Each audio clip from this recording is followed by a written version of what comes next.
comment poser des questions en anglais? Bien entendu, aujourd'hui, nous parlons anglais, grammaire élémentaire. Nous avons plusieurs structures pour poser des questions.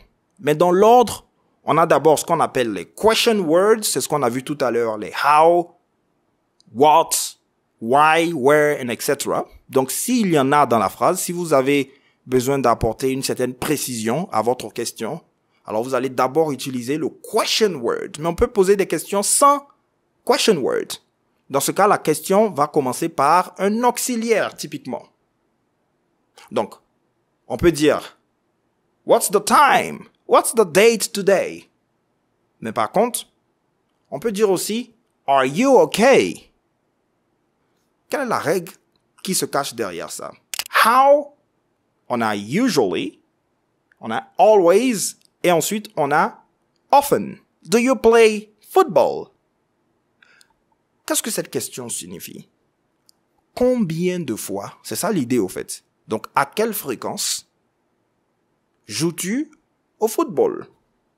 On peut dire par exemple a week, a month, and etc. Donc, par semaine, par mois, and etc. Si vous voulez dire par exemple une fois par semaine, vous direz once a week. 2 fois par mois, twice a month. On ne dira pas 2 times, même si ça a du sens en anglais. 2 en anglais, c'est 2, mais 2 fois, c'est twice. Once, twice, 3 times. Mais après, on peut revenir encore sur les thèmes spécifiques qu'on utilise pour remplacer même les 3 times, 4 times. But anyway, this is not what we're doing today. Alors, est-ce qu'on dira usually, always ou often? Alors, la réponse tout à fait évidente qu'on a ici, c'est often. À quelle fréquence? À chaque fois que vous voudrez dire à quelle fréquence, pensez directement à often. Surtout lorsque vous avez how, right? How. How often. Ces 2 mots vont ensemble. Ce sont des collocations. Very good. Donc on dira how often do you play football? Il y a une autre prononciation, how often. Moi je dis often. This is probably the most common way to pronounce it. Alors, on peut toujours dire how usually, mais it doesn't sound very natural, you know. Donc, on dira how often do you play football? Very good. We've got it right. La prochaine question. On a a blank, so a question word here, apostrophe S, your address. Quelle est ton adresse? Nous avons how, what et where. I'll give you some seconds. Have you got it right? Il faut faire attention. Quelle est ton adresse? Même si on se réfère à l'endroit, where signifie où, mais dans cette phrase, c'est quelle est ton adresse? La question. Donc, on dira what's your address? Very good. Mais par contre, on dira where is your house? Another one. Is John there? Can I talk to? Puis-je lui parler? C'est ça ici, le mot qui manque. Lui, dans ce contexte. Est-ce qu'on dira can I talk to he? Can I talk to his? Ou can I talk to him? Bien entendu, c'est le object pronoun. Can I talk to him? See here. Mais par contre, si on veut dire c'est sa voiture, on dira it is his car. Remember what we saw previously. That's fine. So, can I talk to him? Is the correct answer here. We continue. Is there a TV in the bedroom? No, there. Remember to think about there, qui est le existential pronoun ici. Donc, there is, there are ou there isn't. On va aller chercher le nombre du sujet. On dit a TV, so it's singular. Donc, no, there, yeah, I know you got it. I'm pretty sure you've got it. No, there. Alors, il faut faire attention, on est à la forme négative. Donc, there isn't. Very good. You've got it right. Very good. Très bien. On poursuit. La prochaine phrase. Blank, your grandparents' house big. C'est une question. Alors, ça c'est un point assez essentiel. Comment poser des questions en anglais? Bien entendu, aujourd'hui, nous parlons anglais grammaire élémentaire, n'est-ce pas? Donc, nous avons plusieurs structures pour poser des questions.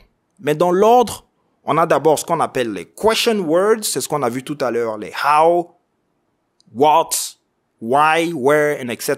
Donc, s'il y en a dans la phrase, si vous avez besoin d'apporter une certaine précision à votre question, alors vous allez d'abord utiliser le question word. Mais on peut poser des questions sans question word. Dans ce cas, la question va commencer par un auxiliaire, typiquement. Donc, on peut dire, what's the time? What's the date today?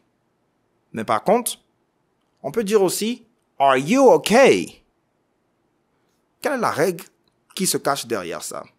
Ben, ça va dépendre du type de verbe qu'on a. Remember, l'ordre, c'est d'abord question word et ensuite l'auxiliaire. Concernant l'auxiliaire, il y a des verbes, on va dire la majorité des verbes, qui se conjuguent avec le verbe do. Il faut d'abord comprendre la forme négative en anglais. Quand est-ce que vous pourrez utiliser l'auxiliaire do, l'auxiliaire have et l'auxiliaire be à la forme négative? Ça va dépendre du type de verbe.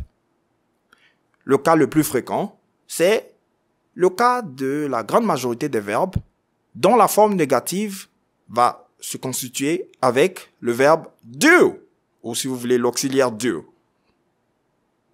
Par exemple, lorsqu'on dit I eat rice, à la forme négative, on dira I do not eat rice. Et à la forme interrogative, on dira do I eat rice or do you eat rice, n'est-ce pas? Ça, c'est la grande majorité des cas. Mais par contre, lorsque vous êtes à un temps composé, lorsque vous utilisez un temps composé, tel que le present perfect, alors la forme négative va changer. On va utiliser l'auxiliaire have plus not. Et là, bien entendu, on n'est plus typiquement au présent, même si le present perfect est un temps du présent officiellement en anglais. Mais il correspond au passé composé. J'ai mangé du riz. I have eaten rice. On peut aussi dire I ate rice. Mais on va ajouter un indicateur de temps dans ce cas spécifique. On dira I ate rice yesterday. Mais si on dit j'ai mangé du riz et qu'on n'indique pas exactement quand est-ce que l'action s'est déroulée, alors ici on dira I have eaten rice, le present perfect. Comment est-ce qu'on va le mettre à la forme négative? C'est ça le cas de la forme négative avec have.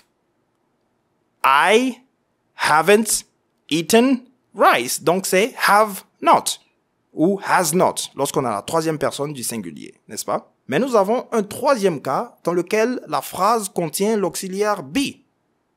Tout simplement le verbe be dans la phrase ou des expressions qui sont formées avec l'auxiliaire be.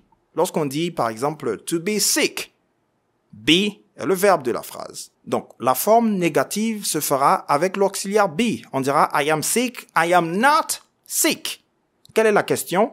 Am I sick? Maintenant qu'on a mis cela au clair, revenons à notre phrase et mettons-la à la forme affirmative. Qu'est-ce qu'on dira ici?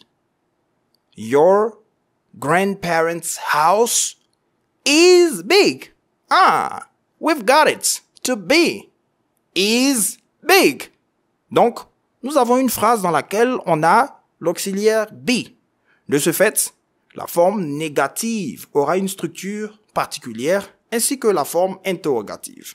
Is big, is not big à la forme négative et à la forme interrogative. Do you remember when you didn't have a question word, la forme interrogative va commencer avec un auxiliaire. Et ici, on a l'auxiliaire be. Très bien. So we've got it right. Qu'est-ce qu'on dira ici? Bien entendu, is your grandparents' house big? Parce qu'il s'agit d'une seule maison. Donc on ne dira pas are. J'espère que vous n'êtes pas tombé dans ce piège. All right. Very good. So we've got this right.